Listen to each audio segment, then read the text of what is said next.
मैं आपकी हिंदी की अध्यापिका प्रतिभा आर। मैं आज आपको राम लक्ष्मण परशुराम संवाद का पहला पद पढ़ाने जा रही हूँ।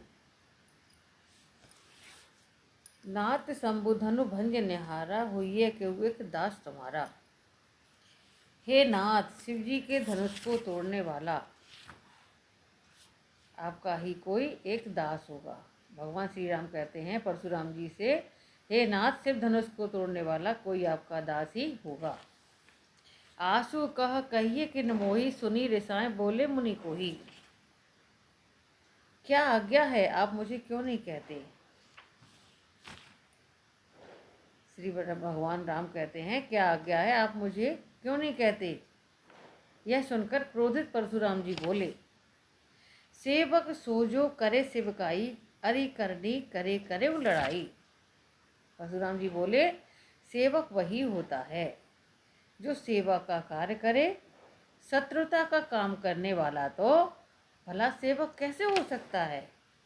गुस्सा भरे परशुराम जी के सवालों का जवाब था। सुनहु राम जे ही शिव धनु तोरा, सहस्र बाहु सम सो रिपु मोरा। सुनहु राम कहते हैं शिव धनुष को तोड़ने वाला। परशुराम जी कहते हैं कि शिव धनुष को तोड़ने वाला वह सहस्र बाहु के समान मेरा शत्रु है। आगाह करते हैं श्री भगवान को। सो बिलगाएं बिहाई समाजा, ना तो मारे जइए सब राजा।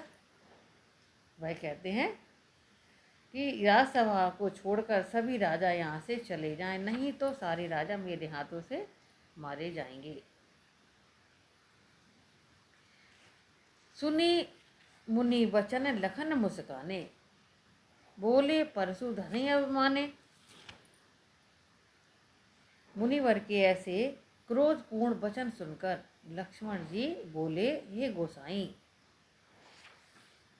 उपहास करते हुए बोले लक्ष्मण जी, हे गोसाई, बहु धनोही तोरी लरिकाई, कबहू न असिरिस कीनी गोसाई। कहते हैं आप तो व्यर्थ में ही क्रोधित हो रहे हैं। बचपन में हमने बहुत सारे धनुषों को तोड़ा है, तब तो कोई ऐसा नाराज नहीं हुआ। इस धनुष पर आपकी कैसी ममता है। इस तरह से लक्ष्मण जी ने परशुराम जी से कहा। यही धनु पर ममता की हेतु, सुनी रिसाएं कहे भृग कुल केतु। यह सुनकर भृंगु वंश के ध्वजा स्वरूप परशुराम जी बोले, बड़े गुस्से से बोले हैं, रे नृप बालक कालवश बोलत तो ही ना संभार, धन होई सम त्रिपुरारी दिनो विदित सकल संसार।